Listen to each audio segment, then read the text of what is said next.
Hello and welcome to Occupied Thoughts, a podcast brought to you by the Foundation for Middle East Peace. I am Sarah Ann Minkin, Director of Programs and Partnerships for the Foundation.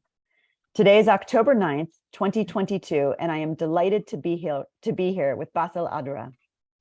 Basel is a journalist and human rights activist who lives in the village of A-Twani in Masafer Yatta in the South Hebron Hills in the West Bank. Basel, I'm so happy that you're joining us again on the podcast. Thank you. Thank you, for sure. We're going to talk about Masafer Yatta, an area under particular threat in the West Bank. By way of background, for those who've been following, and FMEP has been posting and doing interviews and posting articles about Masafer Yatta and what's happening there. So by way of background, in May of this year, after a 20-year legal battle, the Israeli Supreme Court handed down its final decision about one area within Masafer Yatta, an area called Firing Zone 918. This is an area that the Israeli military designated to itself in the 1980s for training in the West Bank, despite the fact that Palestinians have been living there for many generations. In May, the Israeli Supreme Court gave the Israeli military the green light to expel the Palestinians who live in Firing Zone 918 and to demolish their homes. And more than 1,000 people are now in danger of being expelled or being forcibly transferred in the language of international law. These actions have already begun. So you can look at our website, FMEP, to see resources on what's happening in Masafer Yatta. We're going to talk to Basel, who has been working in the firing zone and in the areas around it. A-Twani, his village, is just on the outside edge of the firing zone, just outside the edge of the firing zone. We'll have links to Basel's Twitter feed, which I strongly recommend to you. We'll have links to Basel's Twitter feed and links to articles about Masafer Yatta and to our other podcasts with Basel, with other activists, all on the landing page for this website.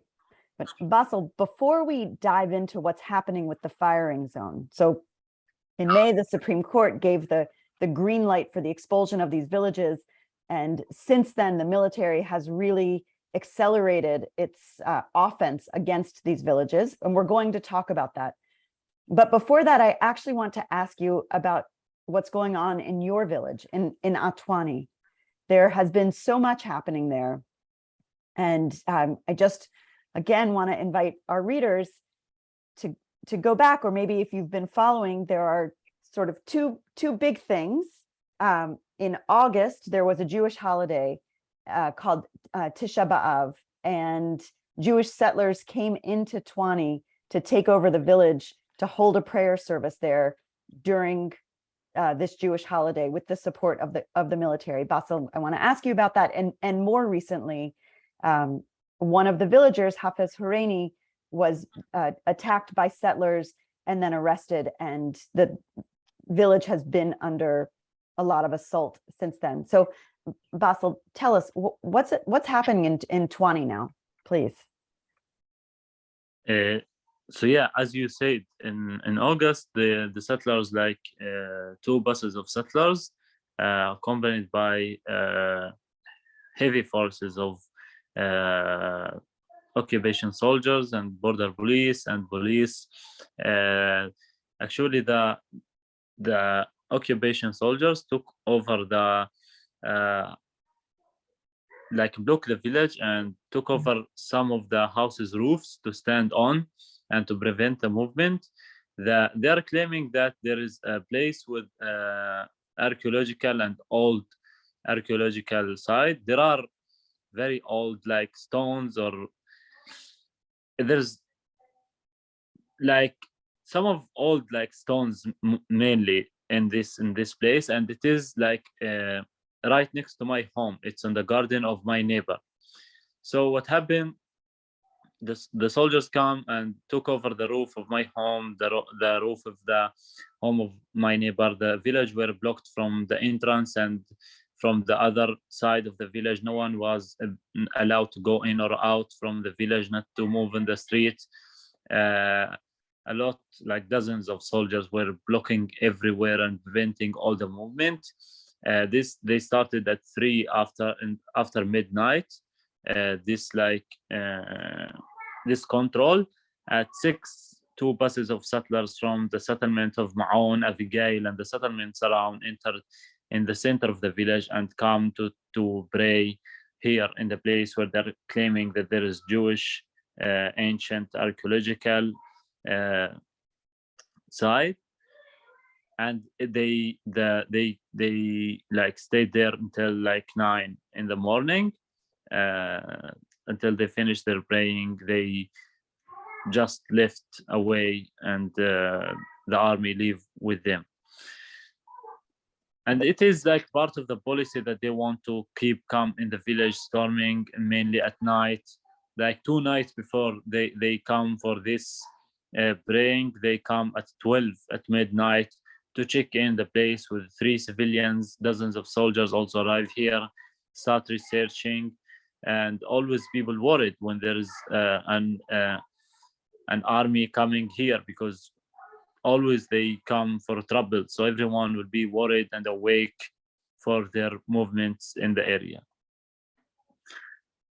So, and 12 of the other accident, yeah. Wait, before we talk about what happened with Hafez and the more recent stuff, the piece about so they're coming in because they say that there's an archaeological site and they want to pray at this Yes. site, an old Jewish site. And just, I want to tell our listeners that very close to where you live, very close to A-Twani, is another village, Susia, where an ancient synagogue, an archaeological site was discovered, and the village was expelled to make the archaeological site into an area dedicated to archaeology for the Jewish community that had lived there at some other point, in ancient times. And now there is a yeshiva and a settlement of Susia on that land. So when there's this discovery of an archaeological site, it's not a neutral celebration of history. It is, as you said, they came in with soldiers and went into your neighbor's garden, and they're staking a claim to this land based on a claim of archaeology. Yes. Okay. Thank you. Will you tell us, you were about to go from August to September. Now we're in September. Yeah, I'm talking like about the big events, to be honest, that happened in the village, because also like before that happened, before the thing in August that they come to pray, the Shabak, Israeli Shin Bet, with the soldiers invade the house of the mayor of A-Twani and threat him to arrest him, but his legs was broken by accident. So they just threat him inside the house, and mainly was about to prevent Israeli activists and international activists to keep calm in A-Twani village. That took place also at 2 in the morning, like after midnight. So they mean like to come and storm and invade the village of A-Twani after midnight or at midnight to keep us like afraid and to terrorize the whole community. And also, when it happened, the praying here next to my home, the 2 cars of soldiers go and invade the house of Nasser Nawaja, the Bet Salem field researcher, arrest him and take him also to the Shin Bet interrogation. He was kidnapped from his home, and there was no answer to the lawyer about where they're taking him, until the next day when the settlers finished the praying. And in the midday, he was like, they just released him out, and he was like threatening also to stop dealing with Israeli activists and international activists, and the Palestinian activism in the area should be stopped, that the Shin Bet claim they want the area to be calm. So Thank you for adding that, for adding those Yeah. pieces of what the background looks like, and the specific threats against human rights defenders, direct threats against human rights defenders. Yeah, and that arrest didn't come by chance before the settlers come to pray. Is like to prevent us from protesting that and not writing about it, not talking about it. The settlers coming with the soldiers storming the village under the pretext that they want to pray in it. So arrest of Nasser by Shin Bet, this means to make other people also afraid from act against the settlers' attacks or invading the communities. So what happened also on 12th of September, there was Hafiz and his son, and there was another 2 children from the village of Jawaya grazing in the land. And the land located next to Ma'on and Khavat Ma'on settlement. The land belonged to Hafiz family, to Hafiz family, but it was stolen and colonized by the settlers in the 80s who built Ma'on settlement, and it was the other part of the land colonized by settlers who began Khavat Ma'on outpost in 2000. He was cultivating his garden and planting it. His sheep were next to him. Other 2 kids from Jawaya village were also grazing their sheep right next to Hafiz where he's working in the land. Suddenly 2 masked settlers were running out of Ma'on settlement and chasing the children who was with the sheep. But they ran very fast to Jawaya, which is in the other side of the highway or the bypass way, and they managed to escape and run away from the settlers who was holding pipes and masked their faces and running after them. And luckily there was an English guy from England who by accident came to help Hafiz and his son cultivating the land as a volunteer. He held his phone and started filming all what's going on. Another 3 settlers come close to Hafiz and his son. They were not masked, but one of them were armed with M16. The other 2 settlers were chasing the children and didn't manage to catch them, returned back to Hafiz and directly go with the pipes and start beating him up with the metal pipes. And he had a shovel that works with it in his land. And he tried to prevent them or to put up the pipes from when they were beating him up. And there was one settler whose arm started shooting fire live shots. I was in my home here sitting, and only the community start running to the place of the accident when we hear these shots. And it was so scary to hear the fire live shots. I couldn't imagine what's happening, and I tried to think of there's no one is dead there, because to hear fire live shots, it's really a scary thing, and happening right next to a settlement or outpost. We know as a Palestinians here what is happening. So when the moment that I arrived there was Hafiz on the ground bleeding from both arms, and there was these 5 settlers standing. And I saw the 2 masked settlers start walking back to Khavat Ma'on, the outpost, and the other 3 stand there with their gun, and more settlers start to come with the cars. We start calling Palestinian ambulance to come and to save Hafiz that he was bleeding on the ground. The Israeli occupation soldiers arrive after 20 minutes, the first jeep, and then there was the police also arriving. In that moment, we asked them to bring ambulance, because we are in Area C, we are under their control, and they have to provide this humanitarian needs, even under occupation law. They did not, and they didn't hear from us. In that moment, we hear the settlers start to claim that there is settlers who's injured, and to claim that Hafiz the one beat him. To be honest, I saw they call it Magen David, the Israeli ambulance entering Khavat Ma'on, and they claimed that the settlers were attacked here and taken to Khavat Ma'on, but I saw him walking to going back home. And we kept asking for the ambulance. After 40 minutes, the first Palestinian ambulance arrived at the place, within an army ambulance, not the Israeli civilian ambulance, but soldiers in ambulance. And a lot of time I see this car that they claim it's ambulance, they're using it in the area for the soldiers to do checkpoint with it also. The entrance of the village were many times blocked by this car that they are claiming it's ambulance, but there's soldiers inside it with uniform, with M16. And one settler from Maon came with his private car, but put on his body a shirt that he's a paramedics, wanted to save Hafid. And because I recognize him, I told the people we have to prevent him from doing that, because I know if he go close to Hafid, he will harm him more. He's a settler that I know and I recognize, and I know him very well when he chased shepherds.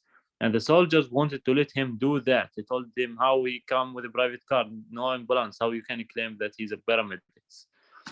Then more and more settlers, armed settlers with M16 start to come, and they start to be dozens of them. More soldiers also come, and only thing they are doing, pushing us back as usual. And the settler walk after them. Hafiz were laying on the ground. Palestinian paramedics were helping him also with the soldiers that come in the army ambulance. And then when they start picking him up to go to ambulance, one police and the settlers insist that they have to arrest him, even he was injured and bleeding, and paramedics say he need a hospital and he have to be taken to hospital. They were refusing and pushing us and the paramedics who was holding him. One settler go in the door of the ambulance with the M16 and block it, and all the settlers run and block anyone to go close to the Palestinian ambulance. The soldiers also stand next to them and only pushing us back. We knew at that moment one of the settlers took knife and stabbed the tires of the ambulance to oblige to make the situation harder, that we will succeed putting Hafid inside the ambulance and take him to the hospital. In that moment, the soldiers start to be more violent and kicking us really hard away. And to make the people more afraid, they arrest two guys who were just standing there. And meanwhile, they took Hafid in the army ambulance and they told the settlers they're gonna arrest him. And there was a video when the soldiers also were attacking the Palestinian paramedics who tried to help Hafid more. And one of them even was filming that with the phone, and one of the soldiers beat him for filming the other soldiers transferring Hafid from Palestinian ambulance to taking him from the paramedics and putting him in the army ambulance. It started 6:30 in the afternoon. Then the soldiers come close to the village, start shooting tear gas and stun grenades to make people walk back homes. After almost half an hour, 3 army jeeps enter the village and stand from house. They go in the first home, they open the doors, throw stun grenades, shoot tear gas, and go away into another house. Into the houses. Yes, in the door of the houses and into the houses, without anything. They did it twice around the village, and they go on my neighbor roof, take it over, because we live almost in the center of the village. They stand on the roof. They park the 3 jeeps on the way, they block it, and they go on the roof and start wherever they see lights and people moving, they shot direct at them. Even my cousin they have guests visiting them and they wanted to go out from the village. They put a child who's months his age, he born recently. They put him in the car and ran to take the other stuff from the house to transfer to the car. And one soldier, when the door was open of the car, they shot tear gas inside the car where the child were by himself in the car. Luckily, when people run to the car and take the child out, and we called the ambulance dozens of times, and the ambulance were broken because of the tires were stabbed by the settlers. It took 30 minutes that the paramedics arrived and saved his life, and then they shoot into my cousin's houses inside. A lot of women and children were hiding inside the home, got tear gas, but there was a paramedics in the village dealing with it. They kept with that until 12 midnight. These 3 jeeps moved out from the village. 10 minutes later, about 25 soldiers with 2 jeeps 25 walking soldiers and 2 jeep on the front and on their back, and they go into the village. They start going from home to another, randomly taking every male they see in their faces. Men, like all the men of the village, take them out of the village. They collected 20 guys. They were taken into the entrance of the village.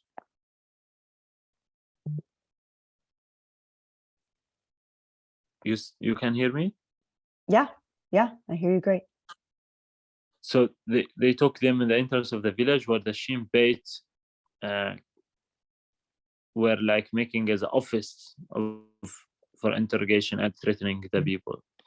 For 2 hours, they told me they were like taking them one by one, telling them, you are doing troubles, you are attacking the soldiers and settlers in the area, you are the reason, like to everyone, almost the same speech, to make like they're taking one by one aside and threatening them as they are the main active one, or they are the resource of the problems that going on in the area. And they were threatening that all the village will be punishment, all the village will be like, no man here, will arrest all of you if you keep doing that.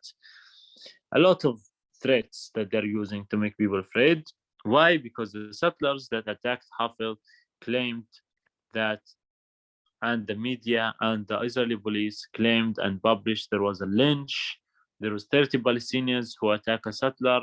The settler is in bad condition in the hospital, and the Palestinians tried to kill him. For 2 days, it kept like this. Like the day after this was end at 2 after midnight, this all interrogation and shooting tear gas and stun grenades and the settlers attacking on the village. The day next to it at night, also soldiers came from 3 places walking, and they start like shooting tear gas and stun grenades very crazy inside the village. There was nothing going on. They just start shooting at houses and the fields, and the whole village were like clouds of tear gas inside it. The third night came 30 commander with 3 civilians to the same archaeological site at 1 after midnight to have a lecture about the Jewish religion, or like holy things I don't understand. They were like having lecture and sitting on my neighbor garden where they claiming there is like archaeological site. The third day, I think the day that we published the video where the guy from England took and filmed that there was no 30 Palestinians, there was settlers, masked settlers with a pipe come to attack Palestinian farmer who was working on his land. Well, first court took place for Hafid in Aufar in the military court. He was in charge of trying to kill someone. And then after the video, they took over that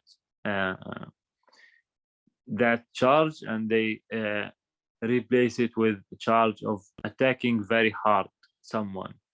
But never to Palestinian there is a charge of defending himself. In the video there is clear he was working in private land, cultivated land.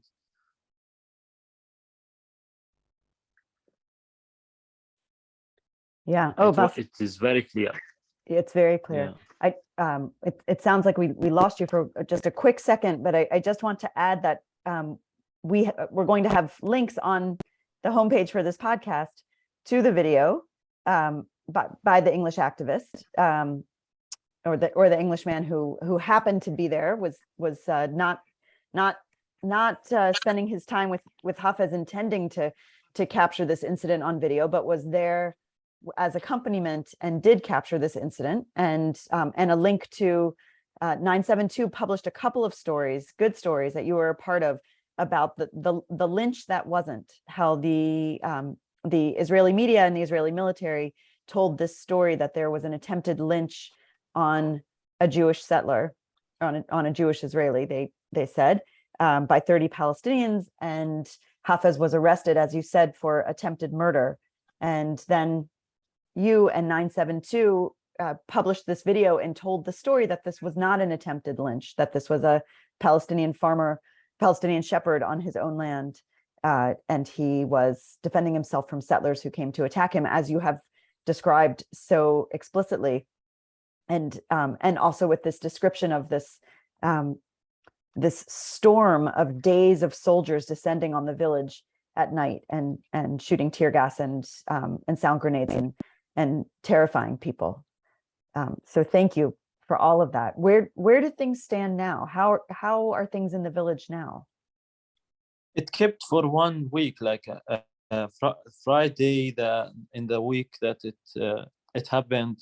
Also, like 15 soldiers entered the village with a Shin Bet commander that came directly in my home. They break the door of the house because there was no one inside it. They were like violently kicking out the activists who tried to film them. And in the end, they called my father on the phone and threatened him to stop his, as they call it, causing problems to soldiers or settlers and attacking them. And then they go to also another 2-3 houses in the village, also do the same thing.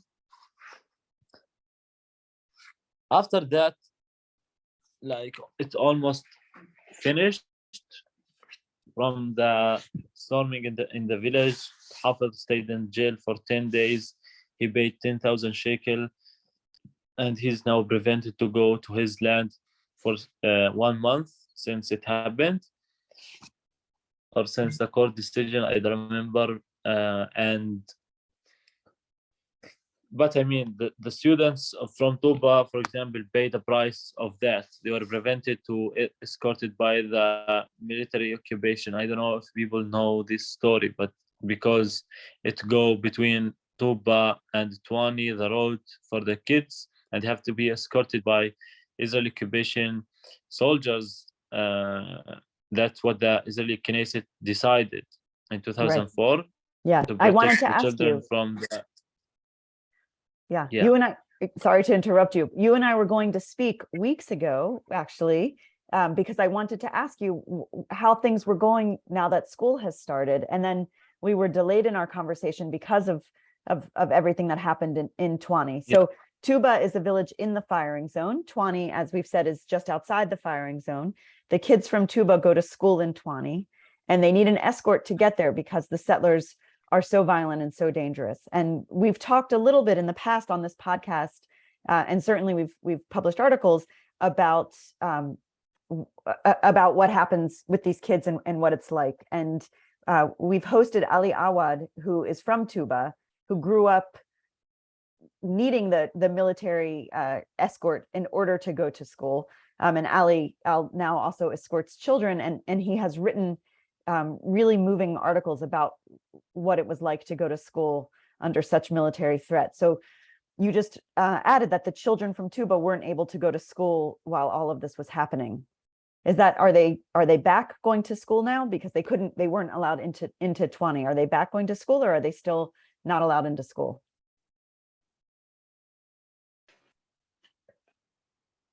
Okay, we're back. We lost Basel for a quick moment, but we're back, and he was just talking about the children from Tuba coming to school in A-Twani and what's been happening with them. So Basel, are the children back in school? They're back in school, but I meant when the thing happened, when the attack of the settler happened against Hafez on the land, so also even these children had to pay a price, and they were prevented to pass that way, and the army refused to escort them as a reaction on the settlers coming attacking a Palestinian farmer who worked in his land, and one of the settlers got harmed when he come to attack people. Also, the whole village were under the punishment of that. Then the army go back escorting the children, but they start to detain every day for 3 hours the Israeli and international activists who also sit in places to watch and to film if something happened to those kids. So they start preventing them from being there to film what's going on. I mean, it's not a chance, not just in that place. Now the place is under closed military zone for 30 days, for 1 month, and no activists, no Israelis, no Palestinians can be there. Only the students can walk back, coming to school and back to their home with the Israeli army and their settlers living near them. So that's coming because they are like, after they talk about lynch and make the mainstream media talk about it, and the Israeli spoken and the army spokesperson, the police publish of a lie, like all of them make a lie and publish it, and then it was like discovered by a video that an international visitor or tourist that was in the area filmed it. So now they want to prevent the others to film anything will happen in the future, and just to be under the control of the army and the settlers. That's also started to happen in different places. They drove after a Palestinian shepherd who go next to Havat Ma'on, also from Mufaggara village, that one jeep army drove after him from the entrance to the village till his home, just to tell him that he can come to graze his sheep in the valley next to Havat Ma'on, only if he stop bringing Israeli activists with him to that place, or international activists with him. Only he can go there. The other thing, also the same happening with in near the outpost of Mitbeir. Before 1 year, 15 settlers go with pipes and attack Saeed Alayan and broke his face, and his eye also was injured. His family were terrorized, his car were destroyed, his wife were beaten up. She filmed a short video to prove that evidence. For a long time, like for so many times, Saeed were going to work in his land till this happened to him. Then he started to bring activists, mainly on Saturday, to be with him.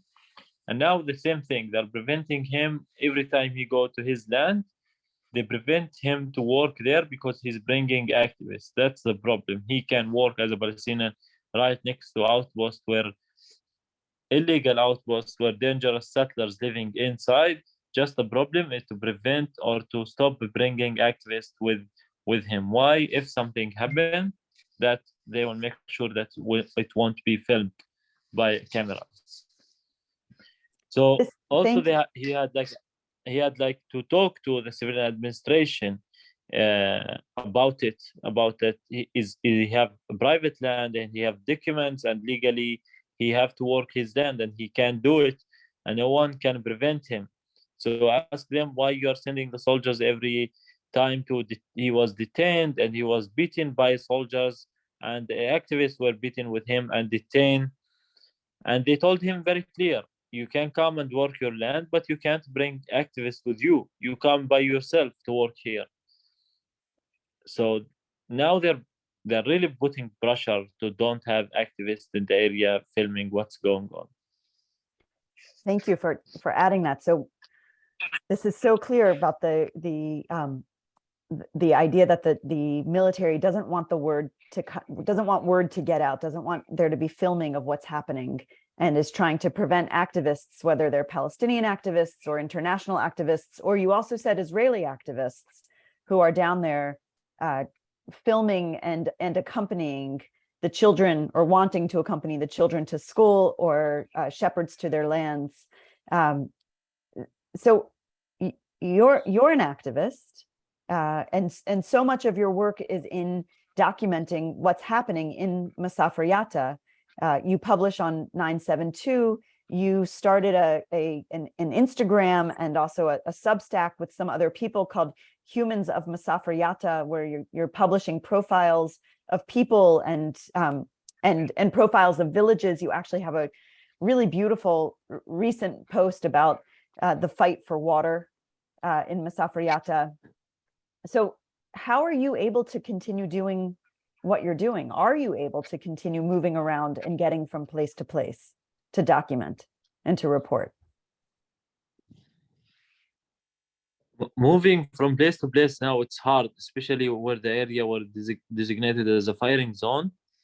Since May, they put checkpoints, two main checkpoints in the area, and they confiscate many cars for lawyers, activists, important NGOs who can provide humanitarian needs for the people. Were also their cars were confiscated in these checkpoints. The residents' cars were dozens of them confiscated by the occupation military on that area, and those who drive their tractors and cars that they were not confiscated, they had to wait hours on that checkpoints under the sun. We're talking about 6 hours, 8 hours, 5 hours. If they go out from the village and they just go back, like they have to wait 5 hours when they leave and 5 hours when they go back. 10 hours of their day would be lost on these checkpoints. For example, in the village of Jinba and Merkez, which is in the end of Masafer Yatta and the end of the what they call it firing zone, the army established there a gate, a metal gate where they close it. No one allowed to pass there. They only allow some of the residents and mainly old people who's driving tractors. Many people who go there with their cars, they're prevented to go even inside. They have to go above hills and mountains and very dangerous ways to get into the village. They have to sneak to go to their home, to their children and to their wives. And the beginning of the year, the children and the students and teachers faced really hard conditions to reach their school. In the first day of school, the teachers of Jimba were detained for 4 hours and their car were confiscated by the soldiers.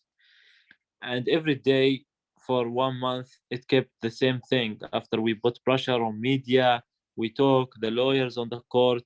So now it's a bit easier for them, but also it keep going on that they are also sometimes will be detained for 40 minutes, 1 hour. And when you're talking about students losing their like lessons or when they're going home, they have to pass through checkpoint that soldiers have to check their bags and their box, ask them for IDs that a lot of them don't have ID even because they're just children. It's for the students and the teacher from the part and for the whole community. I mean, these students have to pass through this when they are going to school with their teachers, and they have to pass through it when they have to move with their parents to going out or going visit the other community or going to buy their needs or going to a wedding or something. They have to put in their agenda that they're going to wait hours on this on these checkpoints. And the other thing that the army did military exercises next to their homes and they were bombing and shooting. One house in Khalit Dabba, for example, got a bullet from a tank on their roof, and that was so dangerous and scary. The only bullet that we could prove that the army shooting at the houses, but the people really and honestly talked about many bullets that reached to their community on the fields. And that bullet were found out when a group of diplomats from the European Union were visiting the village. We cut the metal roof and showed them the bullet at that time. The day when it was shot, the army spokesperson denied and lied and said there is no bullets were shot toward the houses during the training until we found the bullet. They said it could be from the military exercise, but I mean it was a bullet that shot from a tank, not a small bullet you are talking about. So who else could bring this bullet or shoot this bullet toward homes?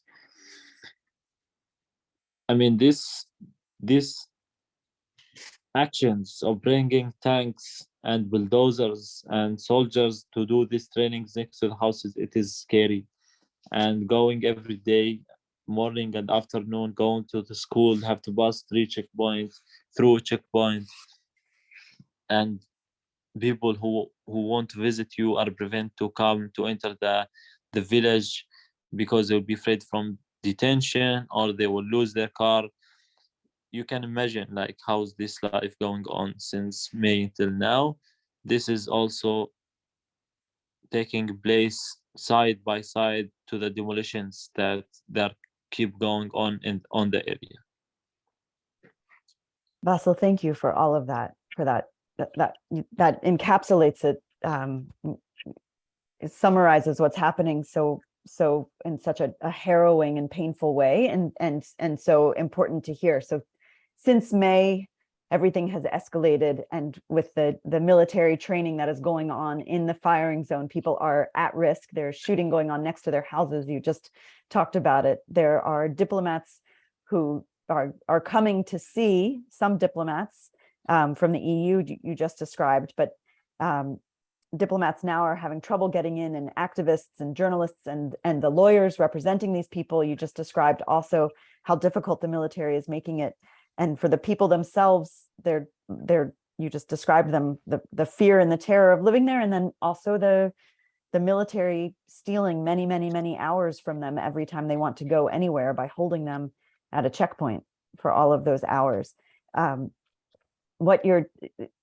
this past week, just this past week, actually, the Israeli human rights organization B'Tselem sent a letter to the prosecutor of the International Criminal Court requesting that he intervene to stop Israel from expelling people from these villages in the firing zone. And they called it a preventative intervention to try to prevent Israel from committing the war crime of forcible transfer of residents, of forcible population transfer. And part of what B'Tselem said is that although Israel has so far avoided direct expulsion, it is now, and I'm quoting now from the B'Tselem press release, it is subjecting the residents to intolerable living conditions in an indirect bid to drive them away. And then B'Tselem goes on and says, this implicit tactic may better obscure Israel's intention to commit a war crime, but there's no ambiguity about it. It is the same objective and it is the same crime, which is to expel these people from their villages. So you've just described to us what it's like to be there in those villages and to try to be covering them as a journalist and an activist. And you also described to us what it's like to be right on the edge of the firing zone, to be in A-Twani, and what you're being subjected to, what your village is being subjected to there. So can I ask you, what is the mood like now? You've given us what it's like in the firing zone, you've given us what it's like in A-Twani, and you've told us that there are activists who are coming to try to help you, and you yourself are an activist. What is it like now? Now we really had like urgent case now, which is the village of Khalid al-Rabi', that also located in Masafer Yatta, but also it were designated as a part of the firing zone since the 29th of September. There is now the Supreme Court, the occupation Supreme Court gave the green light for the occupation army to erase the whole community. Now at any moment, all the construction in this village with the school can be demolished and destroyed by any moment and any time the occupation army choose to do it. And this village really need to need the help. I mean the whole area, but more this village and the construction and the school in it and the houses, their solar panels, the whole community under threat of being erased at any moment they want to do it. And so we're really trying to help them, to talk about it and to film video. We interviewed people, we published about it. There is a solidarity tent that people come and spend night sometime there in the community.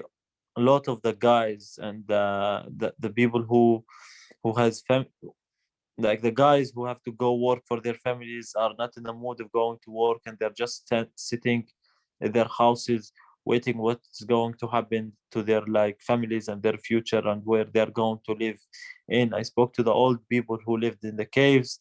They told me that these rooms that they built with a metal roof, even if it is simple, and very small thing, but for them it's really way much better than keep living in old caves that over than 100 years old at least.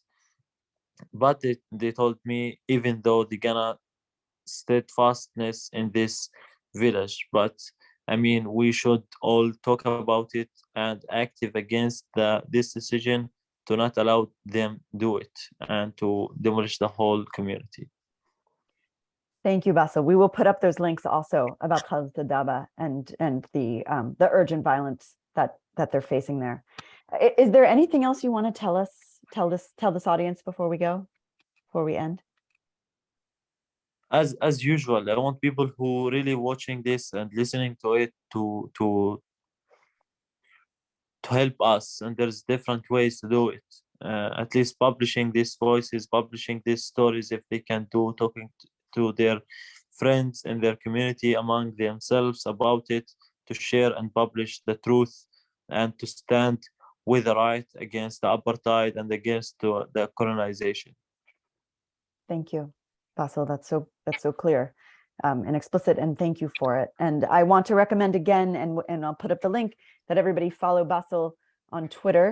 His Twitter handle is at Basel Adraa, which is BASEL_ADRA.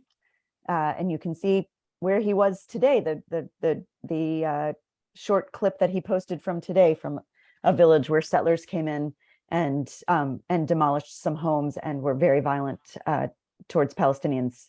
Was that in the firing zone today, Basel? That was not in a firing zone. No, that was another community. And you can see the soldiers standing next to the settlers when they're destroying construction. I mean, the same soldiers will come another day with a bulldozer and destroy the other homes that settlers didn't do it. So here the power is held by soldiers and settlers, and the only thing the international community, I mean diplomats and politicians around the world, when they watch these unjust acts taking place by Israel, they just send statements or condemnations, but on the ground here, the facts are created by the power, and the power is so the hand of the soldiers and the settlers, and they do whatever they want against us here. So for that, we need your voices, the voices of the people in the street, the voices of the people who's elected and voting for the politicians that keep supporting the apartheid and keep supporting the colonization of our land to stop it. Thank you, Basel. Thank you so much for sharing your time with us. I'm so grateful to you, and so grateful that we can bring your voice to our audience. And I want to thank all of our listeners for tuning in today to this episode of Occupied Thoughts. Please make sure to check out our website, www.fmep.org, for the resources related to this podcast that we mentioned, and for a lot of other good content, valuable content related to Masafer Yatta, related to Palestine, to Israel. Please make sure you're subscribed to this podcast to stay up to date. You can find us on iTunes, on SoundCloud, or on Spotify. And you can also watch video versions of our podcast, including this one, on YouTube. And with that, I am Sarah Ann Minkin, signing off until the next episode of FMEP's Occupied Thoughts.